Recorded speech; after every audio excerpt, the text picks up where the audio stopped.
Have you ever been a super vain dude in Victorian London who is painted by a painter and then corrupted into further vanity by an edgelord in Victorian society and then convinced to pray that your soul be trapped in a painting so that anything evil and any aging you do happens to the painting instead of to you?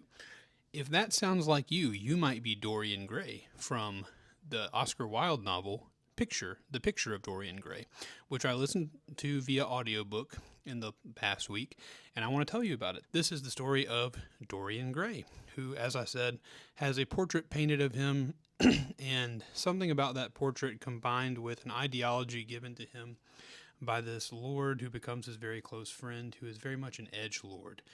He speaks in paradoxes all the time, and he's very full of himself and very nihilist. But he corrupts Dorian Gray. I don't think intentionally, just his ideology corrupts Dorian to the point where he is so vain that he says this prayer, essentially to transfer his soul to a painting. Now, there's no like magical discussion. There's no discussion of the mechanics of what has happened, but it does seem that that does occur because throughout his life, as he begins to devote himself to his own pleasures, debauchery, evil, any negative thing that might have happened to him only darkens the picture. The beautiful Dorian that was in the picture originally becomes old, becomes faded, becomes decrepit.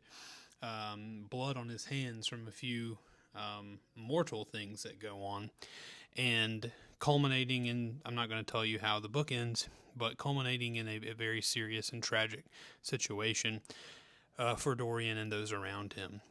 Very good book, very surprising, to the point where I wish would have read it during Spooky Month, because by the end, it becomes a bit of a psychological horror novel. I did not know that. I thought I was going to be reading something like that sounded like Pretty Women, not Pretty Women, Little Women, but that's not the case. I kept passing the book in bookstores and seeing it and thinking, oh, that looks like a tortured individual, and I love books about tortured individuals, so I need to read that.